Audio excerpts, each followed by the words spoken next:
Welcome to the King Connections podcast. I'm your host, King, and I'm here. I'm joined by John Saunders, author, executive business coach, and consultant. How you doing today, John?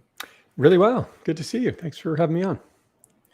You know, one of the things that I always begin every podcast with, or every interview, I should say, with, is ask this question: what's your spiritual energy number right now? And what I mean by that question is, where do you rate from the spectrum of 0 being life sucks to 10 being life is awesome? Where would you say you're spiritually at this level right now? Interesting. I would say somewhere around the 8.5 range. Could always be better. Uh, but I feel inspired. Things are going well. Just came off a fun summer, and had some time to reflect on some things in my life. I'm feeling pretty good. Excellent, excellent. I asked that question because I really believe that, like Einstein says, that energy is everything and everything is energy. And I believe that if people are going to be twos or threes, and I've done this in meetings I've had or presentations I've given, and if people are twos or threes, I would ask them to leave the room because they're not going to be engaged. They're going to be checked out. They're not going to be present. And to me, it's just really I don't like having negative energy or low energy people around. So when people say 7 to 10, what that means is that we have infinite possibilities, and I believe that's where the miracles can happen. We really can create something remarkable. So thank you for indulging me with that question. I appreciate that, and I appreciate you asking. Where would you rank your energy level today? I'm a 10. I stay at 10. Nice. And, I thank you for asking that, because what I tell folks is that that question comes from understanding it's a choice, right? It's not you choose. I mean, you have to be. It's a choice. And life happens to us no matter what.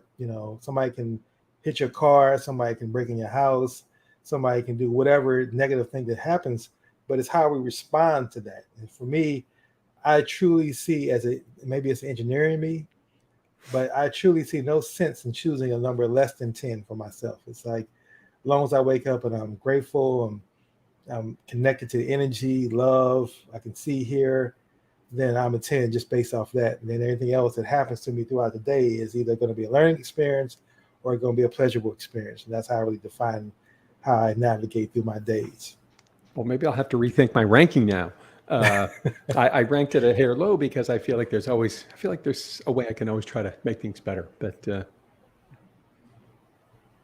well, I appreciate you indulging me with that and going through that. So now we go with our first question of the interview. And after reading your bio and seeing your website, and getting a chance to talk with you previously, this question really intrigues me because of your diverse background. And this question is, what do you see as your purpose in life? That's an interesting one. I think it's evolved over time as my life and career have evolved, and went from being a single guy to having a family, now having kids, and seeing my career evolve in life.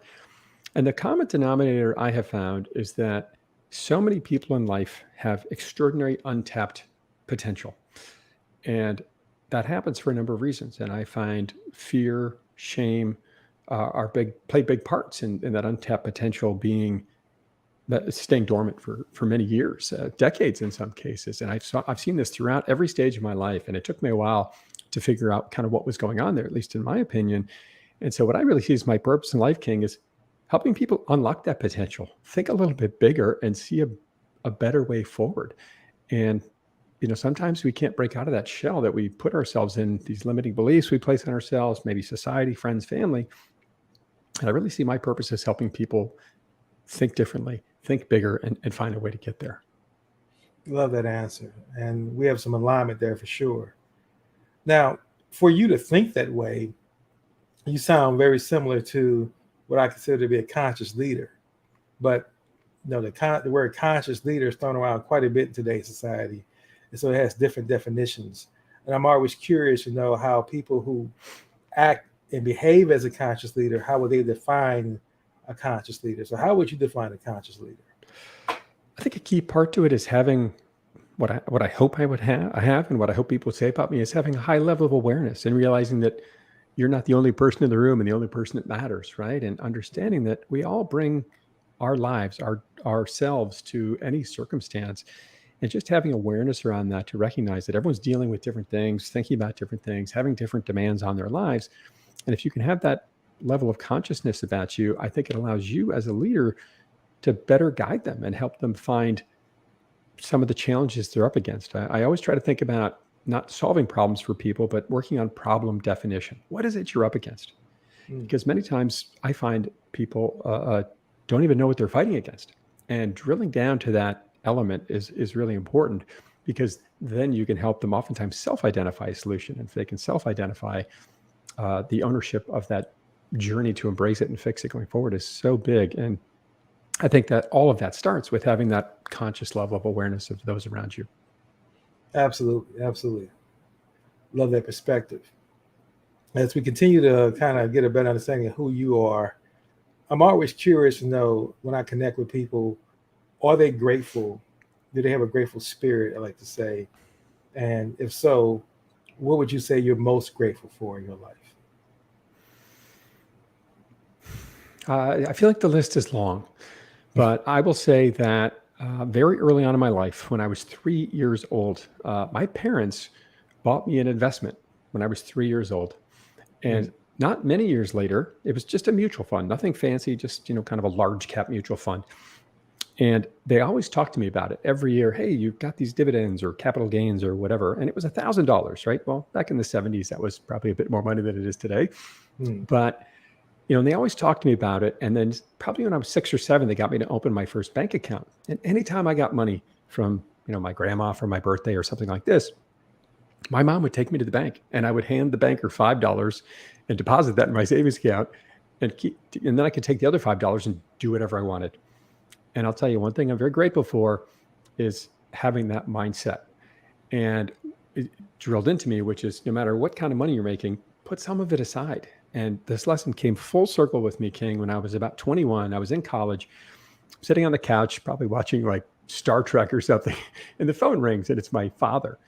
And he said to me, and my parents, by the way, were never had a lot of money. They never made a bunch of money, but they always saved and invested. And my dad said hello, and he said, "What's your social security number?" Literally, is how he starts the conversation. And I said, "What? Why are you asking me this question?" And he said, "I'm going to switch this account to your name." Oh, so I quickly rattled the number off, right? And it was this account it's called a uniform gift to a minor transfer, I think UGMA, or getting the acronym wrong, but it's an account you buy for your kids, and when they're 21, they can take ownership of it. And I remember I said to him, here I'm sitting on my couch, probably not having illustrated the best track record for myself as a 21-year-old in college. And, I wasn't like getting straight A's and all this kind of thing. And I said, "Why are you giving this to me?" I said, "I could go do something crazy with it." And he said, I'll never forget this. He said, "I want you to have options in life. And the way you have options is to have money. And I want that gift for you." And so this mindset was always planted with me, and it really came full circle when I turned 21. And side note, I still own that account today. I've never touched it. So I now own a mutual fund that is 45 years old. Wow. That's a very impressive story. Thank you for sharing that. Thank you. And I'm very, very grateful for that, and that lesson that really ingrained in me. What's interesting is as I was walking my dogs last night, I listened to audiobooks. And one of the audiobooks I was listening to was Napoleon Hill's Lessons in Life, which is the autobiography of Napoleon Hill. And just so happened that within an hour walk, the actual chapter I was listening to talked about the importance of savings. So it's really, I say it's something universal about that, because here I'm talking to you today, and savings comes right up again, and the discipline and the habit of savings. And so I know it's something I'm definitely a strong proponent of. Didn't learn that early on. And I think that, I think that's where a lot of small business owners make mistakes, not understanding the importance of savings, and really understanding it's a habit. And not so much the amount you save, but the fact that you save, and then eventually you will grow the amount, because you get tired of just watching little amounts go in, and you will have that habit pretty much established. Like any universal, you start just doing 5 push-ups a day. Eventually you get tired with just doing 5 push-ups a day. You're going to increase it to 6 and 7, and so on and so forth. So thank you for sharing that, because it just really resonates, where I would say that universal energy has me kind of in tune with right now. So Could I add one thought to this? absolutely. When so you asked me what I was most grateful for, and I really think about that one in a big way because as a kid, this is all I ever knew. Oh, I just kind of figured everybody do this, and I think the reason I'm so much more grateful for this lesson, this habit my parents taught me early on was as I've grown older, realized, oh, not everybody does this, right? And I just sort of thought that was a thing, and I quickly figured out it wasn't. So that's one of the reasons I'm particularly grateful. And it's as I've had different sort of ebbs and flows in my career, it's allowed me to have much greater optionality in life than I probably would have without having this mindset. One other thing I want to say before we move on, I'm not a parent, but I've often heard people who are parents, and they made the statement that they want their kids to have a better life than theirs. And I always question the term better. As I see a lot of kids grow up and they don't have the same kind of moxie, determination, commitment that their parents had. They didn't have to struggle. So I think there's some adverse effects of making your kids' life better. But you said something key there. I would think that every parent's goal should not necessarily to make your kids' life better, but give your kids more options. And if you give your kids more options, you position them to have options that they can then still go through some challenges and tribulations that define their character, but now they have the wisdom and options to go along with that, as opposed to just someone who grows up privileged and not knowing what it looks like to be struggling or having some challenges in their life that really test it and what I believe form your character for later on. I appreciate you saying that. And I totally agree. Money gives you options, right? Some people see it as fancy cars and these kind of things. I was always taught to see it as ways to create options and experiences for yourself. And I think those are so much, I continue to believe they're so much more valuable to you as you go on versus something, a car, a toy, or whatever. Absolutely. So my next question would be, now I mentioned in my description of you, you're an author as well. So as an aspiring author myself to get my book finished, I'm curious to know what inspired you to become an author? When I've always thought about it, I've always thought it'd be interesting, but I honestly just never knew where to start. And when I was after I left Wall Street, my firm got sold in 2019. I had a pretty good deal to leave, so I took it. And then I had this big journey ahead of me. What's next? So I spent the summer of 2019 talking to just literally dozens and dozens and dozens of people, networking, trying to figure out what to do next. And two people gave me extraordinary advice. One said, this brilliant woman, she said, if you want to figure out what to do next, she said, go immerse yourself in something that you're passionate about and your value proposition will manifest itself. And King, I remember thinking, like, what is she, Yoda? I don't even know what she's talking about right now. It just didn't land with me when she said it. And we talked a bit more about it. And we talked about what that would mean and how to execute on that. And it was really going out and seeing, sort of going to events and things. This is just before COVID, of course, going out and seeing people for real and going to events and things like this and talking to them. And at the same time, another friend, a brilliant guy, Kamal Bhatia, said to me, you should write a paper, put it on LinkedIn to kind of market yourself to sort of help you figure out what's next. I thought, oh, that's interesting. So I started writing this paper, shared it with a bunch of friends. Suddenly this paper was a series. And then at the end of this journey, I'm meeting all these people, going to all these events, immersing myself in my energy, which turned out to also be writing. I didn't realize how much of a passion I had for it. And all of a sudden, I take the book to the papers to a professor of mine at Georgetown. And I said, what would you do? I was trying to get the papers published. And I was asking for advice on how to get that done. And I said, what do you think I should do here? And he said, I think you've got the makings of a book here. And I mean, that wasn't even on my radar screen, right, in terms of actually doing it, because it seems like such an insurmountable task, as you just shared a minute ago. And he introduced me to an author coach. And I talked to that gentleman, Eric Custer's his name, and I joined his program, wrote the book in 2020. Throughout that journey, part of what you do is engage with your audience very early and often. And that opened up the door to a number of new coaching clients. And it really just took off from there. And then actually the book publisher has become one of my bigger clients through this journey, because after I finished the program, they said, hey, could you come back and help us do what we do here? And so I said, sure. So that's how the book came together. Excellent story. Thank you for sharing that. Thanks. Now, I also read something on your bio, and I think you kind of alluded to it earlier in your initial answers. But I'm curious to know, why are you so passionate about helping others to succeed? Yeah, good call. I did talk a little bit about it earlier, and this is where the book came from, right? I just saw so many people with this untapped talent, and I struggled with it for years, thinking, I talked to somebody sort of outside of a meeting room, and particularly working on Wall Street. This is where I first started to see it.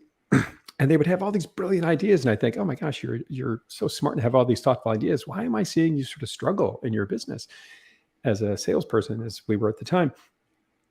And then we'd go into these meeting rooms where suddenly they had to put a sort of public risk, right? Because now you're sharing voice about what you think in front of a group of people. And this person would never talk. And I was always thinking, and I go to him, as I said a minute ago, why aren't you sharing your ideas here? And what I figured out was they were afraid. And what I learned over time was he wasn't alone, this particular person I'm thinking of. And I met more and more people like this. And it really intersected with how I think about things, which is constant incremental change, which unsurprisingly was why I named the book the way I did, my book that I wrote. What I found was that was the way I embraced my business. What's my process? How do I structure it? And how do I constantly marginally improve it based on a variety of factors? And not only did that help me build my business as a salesperson and then as a leader, but I found what this incremental change mindset brings, and some people find this, it gets some people really fired up about it, because how can you have incremental change? We need big change, is sometimes what I run into. And my argument is incremental change, one, allows you to take away that fear, right? People can take baby steps, if I can use that cliche. But when you ask them to take big leaps, oftentimes that's when they shell up and say, oh, I don't want to do that. It's a big risk for me. Well, lo and behold, my friend, 1, 3, 6 months down the road, as you're making incremental change, you've landed on big change, but it never felt like it. And so it eliminates that fear factor. And what I found is this incremental mindset can really help people unleash their gifts, not only empower them to have bigger and better careers, but really improve their lives in many ways and drive results for companies. So that's why I'm so energized about this story. Understood. So as you work with a lot of small businesses, I'm curious, what would you say is a consistent one of the biggest challenges they face? Communication is such a big part of business, particularly when you're small and you're trying to get right. You've got all these different moving parts. Everyone's working at 100 miles an hour, trying to, wear 7 different hats inside the company. And so many times I find communication is just sort of overlooked. Oh, we sent out an email about that. Everybody must know now, right? And having that, I'll back up a half a step, having that core set of values that you really anchor yourself to, and framing everything you talk about through those core values and themes, and then communicating with them very regularly, and also having communication about what's going on from day to day. I find that is a big, big mistake, that communication is assumed. I think it was maybe William Butler Yeats that said the biggest confusion about communication is that we actually thought it took place. I think I've got the name wrong on that one, but the quote is right? We said something and we think, oh, everybody gets it now. And when you drill into these circumstances where there's a challenge inside of a company, I find that it's oftentimes, particularly the leader, isn't clearly communicating what it is they do and how they want things done. And that permeates an organization. If you can't clearly articulate it, your people are going to make it up for themselves. That's going to happen. And so that is a big challenge I see. That's an excellent point. And I know firsthand that was one of the biggest challenges that I had. I've made some improvements, can always improve. I had to hire someone to be my chief communications officer, primarily because as a visionary, you think that people see things as clearly as you do. Like I see a vision as clearly as tomorrow's Friday. And when I try to explain to someone else, but I'm also a systems person, so I can take complex ideals and put them all together. And it's like they make sense because they are interrelated. And I look at the other person's eyes and I see that they're just lost. They're not seeing the connections. And that to me was one of the biggest challenges I learned in my career, was making sure I don't try to give the complete package to someone at one time. It's like giving someone a fire hose who's thirsty and saying, well, here's the water, just drink from it. I understand it's water. You said you were thirsty. It's like, no, you have to be able to give it to them in ways that they can actually begin to receive it and take it in. And that's not that fire hose approach. So thank you for sharing that. I'm learning a lot. That's why I love doing these podcasts, because not only do I do it to help my listening audience who are conscious leaders but also I get so much value from it as well by interviewing such conscious leaders as yourself. Appreciate that. Now, I look at you as a servant leader on top of being a conscious leader. And I think of those as being separate. As you say, conscious is more about being aware of what your actions and your impact on the world, especially within the ecosystem, has. But being a servant leader means you're committed to a life of service and you look forward to being of service to others in some form of context.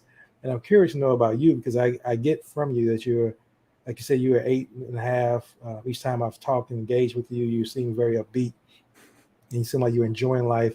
So what about being a servant leader do you enjoy most?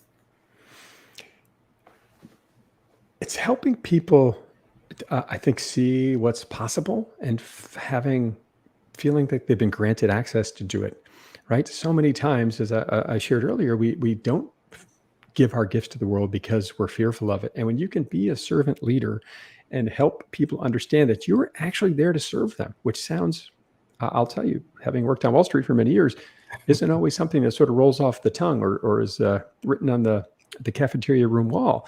Mm-hmm. And when you can help people understand that you're actually there to help them, that's when they can really be unleashed and fulfill their gifts. And you can see one of my favorite employees when I was running this team on Wall Street. When I first became a leader, I would ask everybody, "Hey, how can we do things better? How can we improve our relationship? How can I help you continue to grow your career?" I would never ask those questions all at once, but these are the things I would ask them on a pretty regular basis. And what I found was early on, before they trusted me and believed what it is I was saying, and would act on their advice, I would get these very innocuous answers. "Oh, you're great. Everything's great here. It's fine." And this kind of thing. And until I proved to them through one simple example, it didn't take off. And the example was I was running, we had these biweekly conference calls forever. And before I became a leader, the prior leader did this and I just kind of picked up his schedule. That was just sort of a cultural norm inside the company. And a few weeks into it, probably a couple of months into it, I called one of the tenured team members and I asked him, "I don't feel like we're getting the engagement out of these calls that I want.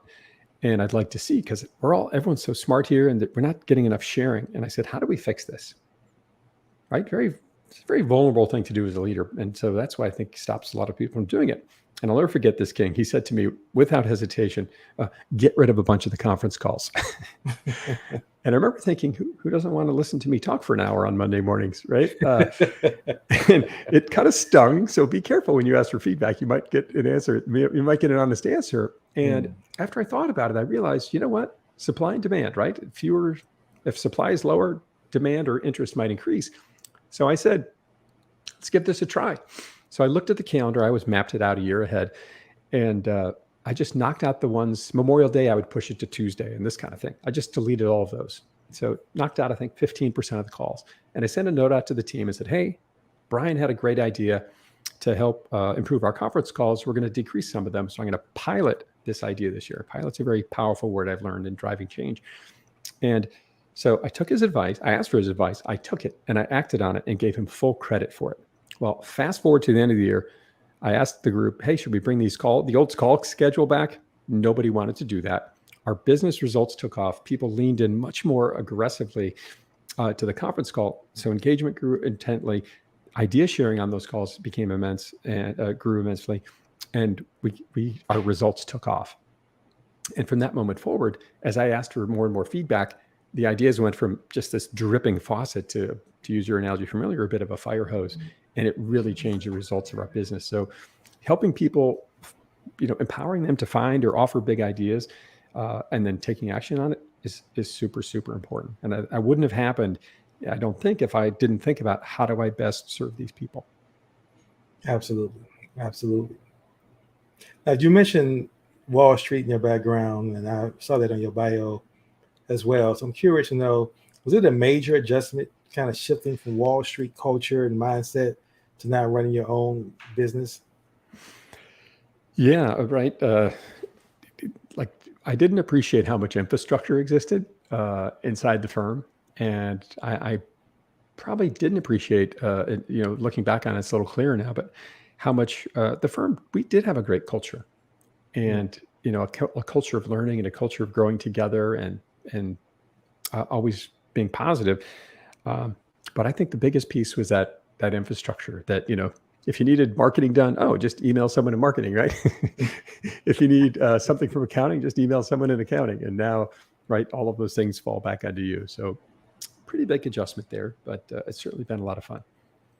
It's a good point you say. That's one of the things I would say in my line of work. I noticed that most businesses that I work with are suffering from the habit of doing everything. So when you say, I'm going to create a business, you are, okay, well, you're a CEO. Then you're also the CFO. Then you're also the chief marketing officer. Then you're also the human resources. You have to hire people. Then you're also the salesperson. Then you just have to do all these things well until you have to crash and burn along the way until you have mentors and coaches that can help guide you through that process.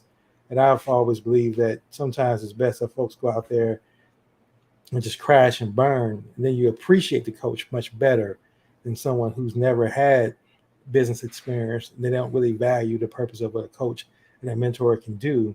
And I'll get those are two different positions and two different necessities that you must have to be successful.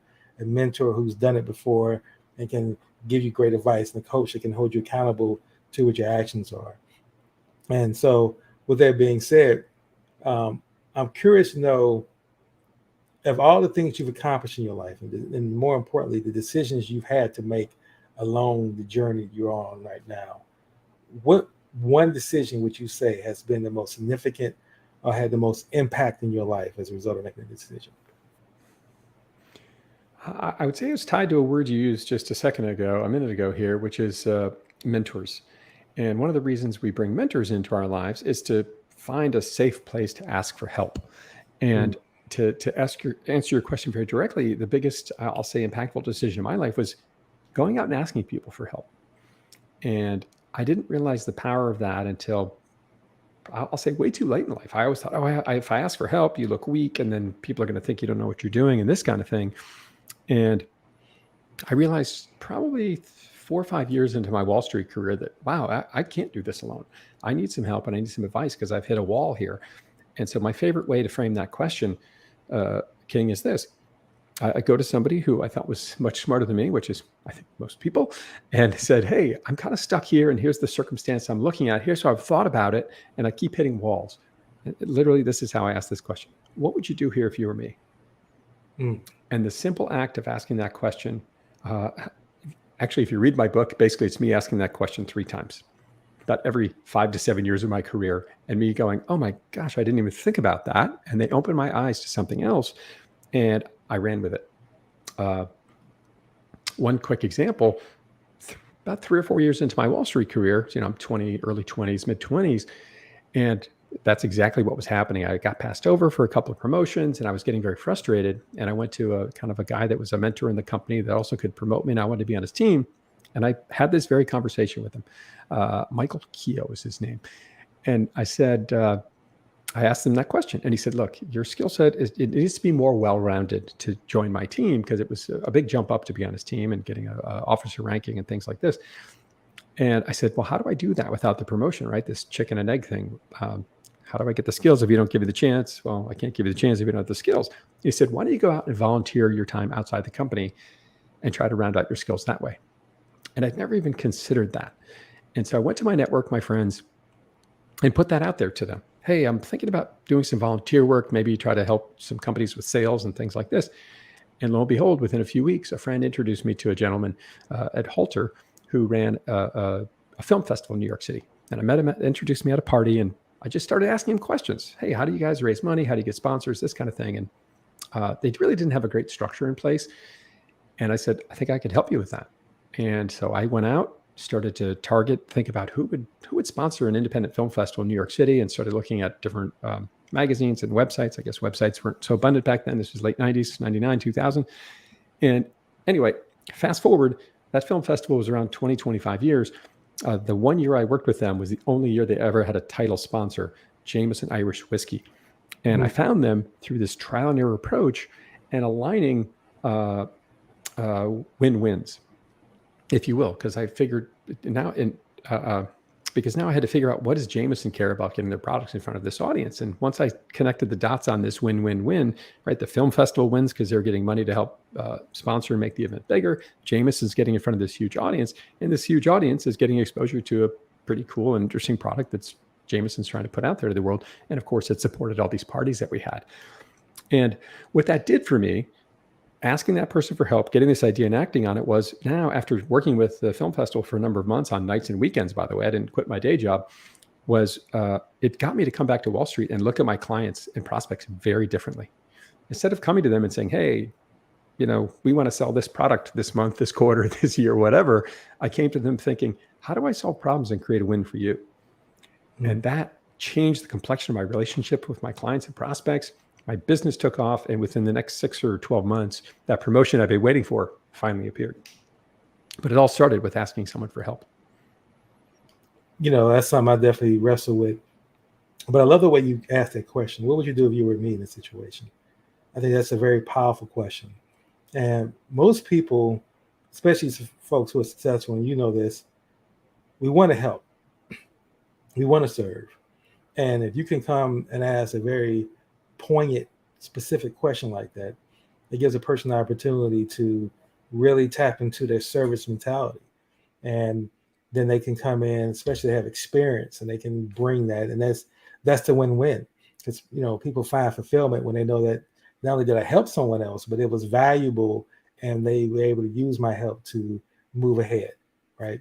That's why I think a lot of people have struggles with feeding the homeless, because they feel as though if I give this person food I shouldn't say feeding the homeless, but helping someone who's begging, let me be more specific. And you feel if you give this person help, your question is always, what are they going to do with what I give? Are they going to buy drugs? And, you attach to the outcome, as opposed to just saying, well, my job is really just to give, and whatever they do, I can't control that action. But now that kind of shifts me to my next question. And this is really at the core of my business, King Connections. I'm very strategic and methodical about building relationships, and I've created courses on it. I've applied my system engineering training, because I really believe that we are who we are associated with. And at this stage of my life, I only want to connect and build with folks who I have in line with. And I've learned that all money is not good money. And it's not great to just build every relationship that someone wants to start with me. So I've created a set of characteristics that help me determine whether or not I should connect with a person. I had to first make sure I exhibit those characteristics. And that's not a, in some game, it's a journey. And I'm always measuring myself every day. But I'm curious to know now, because you're in the business of making relationships and building connections all the time. You've even sent me a couple of connections. So I'm curious to know, as a person who's in this business, in this space, do you have certain characteristics that you look for when you're building relationships or accepting LinkedIn connections, et cetera? A big word for me on that, or a big characteristic, is our thought is having an abundance mindset. And nobody writes that on their LinkedIn profile, right? No one likes that in their email signature. I have an abundance mindset, right? But I think there's some simple ways to sort of oftentimes identify that as you talk to people. And what it really means is, are they thinking about creating win-wins or win-win-wins, right, for multiple parties? And I find that comes through pretty quickly when you talk to people. And I'll tell you one other thing. This ties back to your question about grateful. One of the things my mom taught me, I don't think sort of almost by osmosis, was she's always been great at asking questions. And she would ask you questions that weren't even necessarily related to what she was trying to get at. And you would end up divulging information to her that you not necessarily wanted to, because the way she asked, she's a fantastic question asker. And I think that was another gift I'm grateful for from my parents. And this, I think, has played out in this whole, how do you identify connections? And I feel I find very quickly, if people don't have that abundance mindset, they're in it, what's in it for me? And if someone else wins, oh, well, that was an accident, right? And so I really try to find those people that think about this win-win circumstance. It's a short list. It's not a long list, but that's what I really try to find. Excellent. Now, another service that I provide is helping conscious leaders to build connectionally intelligent tribes. And in doing that, I help them identify a strategic partner, because we all realize we can't achieve these higher purpose goals as conscious leaders come up with by ourselves. It's just too daunting, too much moving parts. So finding the right partnership is key. So with that being said, I'm curious to know who would be a great strategic partner for you? Yeah, I appreciate you asking that question. People that are running around in circles that have large amounts of large amounts, but have a group of people that are like-minded, want to learn, want to grow, have an abundance mindset, and are leaders of companies. So there's a number of organizations like this, but people who lead these forums, these groups, these organizations, where they can introduce me to these people and allow me to continue to or meet them and help them grow and think differently and build their business more effectively and efficiently. Okay, excellent. Now, again, I mentioned this earlier, and I just want to bring this back up because I'm always curious to know about a person who's a conscious leader, their morning rituals. Because in today's world, the media tries its best to just give us nothing but negative information. This is always happening, whether it's a racial issue, whether it's a political issue, whether it's an environmental issue, but it's something out there that's going to tell you that this is not right with the world, and it's always coming at you.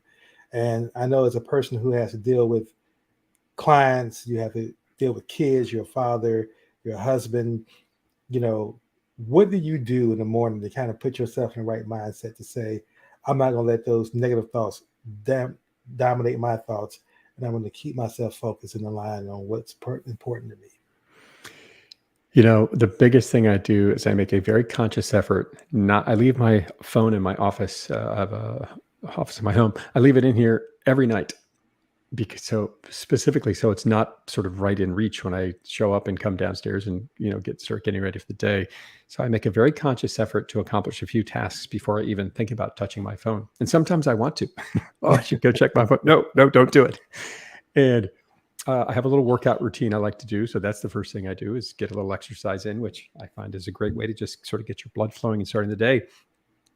And then I always try to make time to literally sit in just a comfy chair in my den over here and have, I don't know that I call it meditation, but just start to think about what I want that day to look like and what are some of the key things I want to accomplish that day.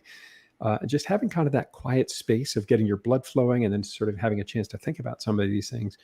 It really allows you to then, I think, have the day that you want to have versus you turn on your phone and there's all these alerts go off and all these emails, right? And now, or news, right? And now your day is getting dictated by all of these other chaotic things in the world, as opposed to what it is you want to accomplish that day. So I really try to have that intentional time in the morning to, one, get my blood flowing, and two, really put in my mind, what is that I want to accomplish today before I turn on the chaos waterfall. Absolutely. Thank you for sharing that. Those are some great practices and rituals to do, because you're right. I always believe that either you are living your plan or you're living someone else's plan. There is no middle ground. And if you're living someone else's plan, it's never in your best interest, right? Now, my next question is, now I'll kind of define what I mean by this question. Is there a king connection you would like to meet? And what I mean by that, I'm not saying it as a play on my name or my company name. It's a title I come up with for an individual who has achieved success in life, whether it's career, personal, or professional, that if you were to meet with this individual, you can co-create something great by bringing your value to the table, their value. You all can make something happen. And I've developed a system and a set of processes for connecting with these individuals. And it can be celebrities, famous business people, whatever, where the leverage is not you're here and they're there. So it's not about fandom, but it's more about let's make something happen, let's create, because we're in alignment. And so now, with that being said, so an example for me would be Magic Johnson. I'm a person who's passionate about community development, building conscious communities, which encompasses real estate development, business development. And that's his background, not the basketball player, but the business leader, the advocate, the financial advisor, that strategist. So with that context being said, who would be a great king connection for you to meet that you would say, I would love to connect and build with this individual? So would this be somebody that you specifically know, or someone sort of, you said Magic Johnson, sort of anyone we're thinking of? Anyone in the world. Interesting.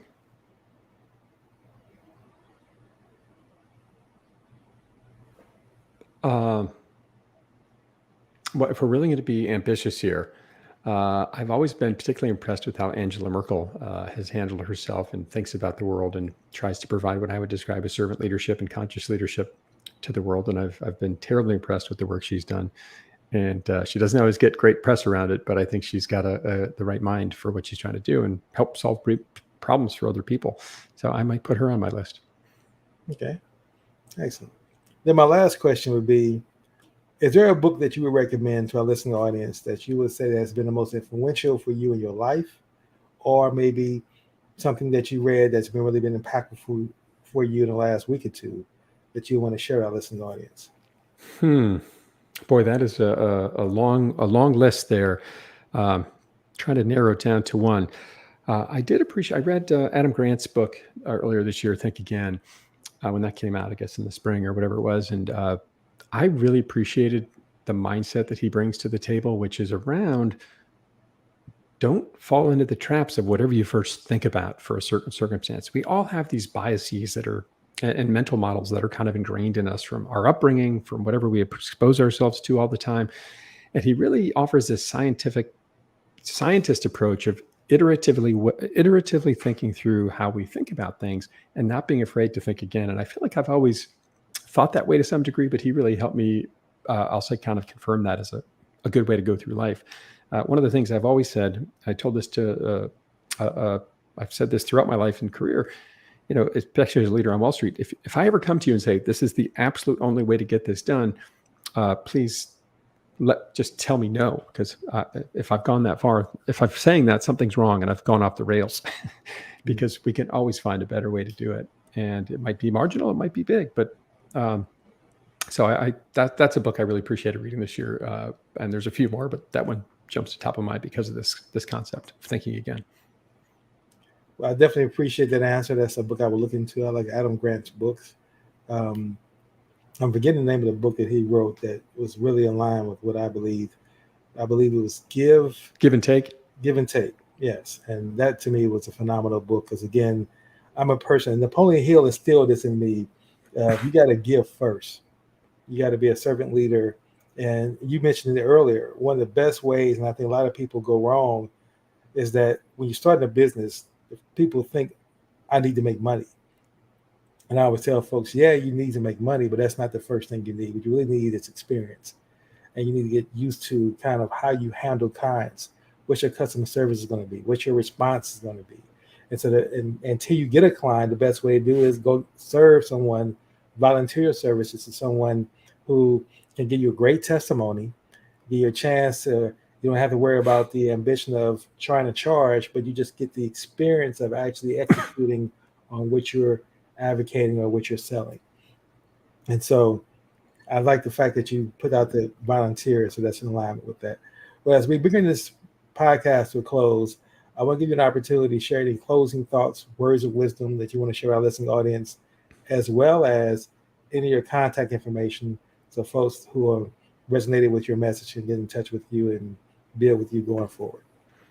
Yeah, I appreciate that. Yeah, if there was one thought I'll say reiterate for people today, if you feel like you're stuck, if you feel like you haven't kind of found a way out of whatever the challenge it is you're facing, think harder about what that problem is that you're really after.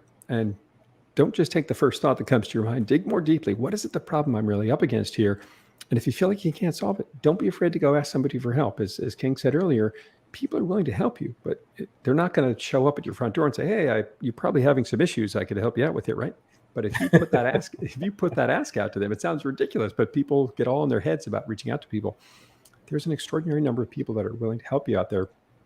And if you can come to them with a real question, with an idea, maybe a project you're working on, to get some advice on it, I think you'll find a very open audience to willing to help you there. So don't be afraid to ask somebody for help, and think about problem definition, not problem solution, to start your path forward. In terms of connecting with me, I really appreciate that. I'm on LinkedIn, John Saunders. I have a website, johncsaunders.com. So please check me out there, join my email list. And if you want to jump on a quick call with me, there's a little button in the top right corner to schedule a quick 15-minute call with me. So feel free to do that. Well, John, thank you again for your investment of time and energy and wisdom you share with us on this podcast. Definitely appreciate it. And I want to thank our listening audience for tuning in to another episode of King Connections Podcast. And until our next episode, I want to wish everyone a productive and blessed day. Thank you again, John. Thank you, King. Pleasure to be here.